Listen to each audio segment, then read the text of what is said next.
Hi, you guys. Let's look at number 13 on your review sheet. This is a titration problem. It says that 14.5 milliliters of HCl is titrated with 24.5 milliliters of 0.25 molar NaOH to the equivalence point. So what I'm noticing is that HCl is a strong acid and NaOH is a strong base. So this is a strong acid, strong base.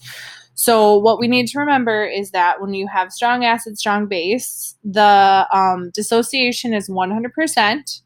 And the conjugate acid and conjugate bases are so weak that we don't need to take them into consideration. So this is a pretty simple problem.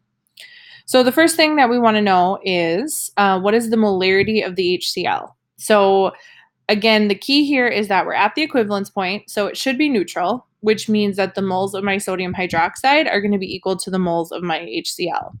So I'm going to use the equation MAVA equals MBVB. Okay, so my molarity of my acid is what I'm looking for, but I know that I used 14.5 milliliters of it. The molarity of my base is 0.25 molar, and I used 24.5 milliliters of it. So when I rearrange to solve for the molarity of my acid, my X, I end up with MBVB on the top divided by VA, and I end up with a molarity of 0.425 molar. Now, this wasn't asked in this problem, but I know that because it's a strong acid, I can take the negative log of that concentration and figure out my pH, and it's 0.38 before the titration. So that's a really strong acid. So keep that in mind as we're doing the next two problems, because we're going to kind of create a titration curve. So the next problem asks, if the acid above is titrated with only 22.5 milliliters of the sodium hydroxide, what's the pH? So this is less than the equivalence point, so it means we're before it.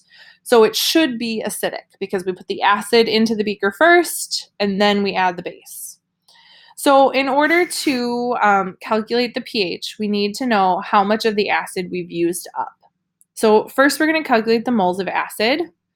So we'll multiply the volume we used times the molarity, and we end up with 0.00609 moles of HCl. We're going to do the same thing with the base, calculate the moles of base. So we're going to take the volume we used times the molarity, and that gives us 0.005625. And I can see right away that I've got more acid than base, which is what I expected. So we're ready to do an ice table. So my ice table, I'm going to start with my 0.0069 moles of acid and my 0.005625 moles of my sodium hydroxide. Remember, limiting reactant, I can only react as much as my smaller value. So I'm going to subtract out that sodium hydroxide value, which means I'm using all my sodium hydroxide, but I've got a little bit of my acid left. And the ultimate goal of this is to figure out what the pH is. So in order to use the pH equation, I need to be in molarity and not in moles.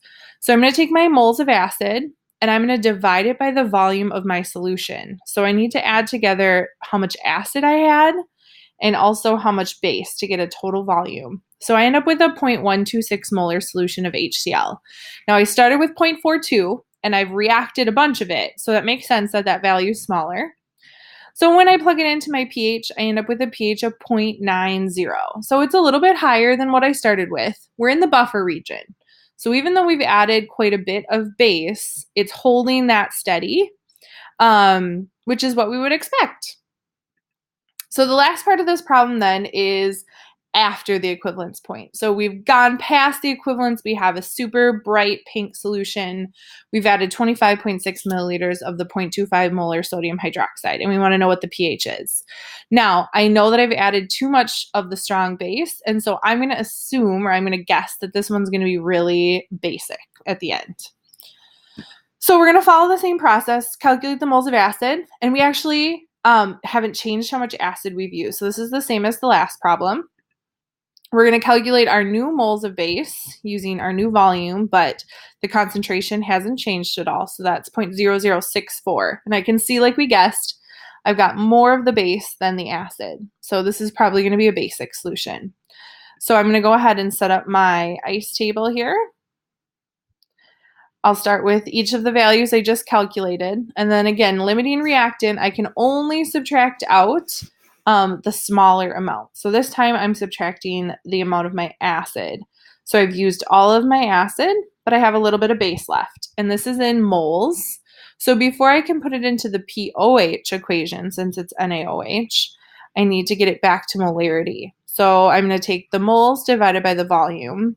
My volume has changed because I've delivered more base. So that's 0.0145 liters plus the 0.0256 liters. And that's going to give me a concentration of sodium hydroxide of 0.0077 molar.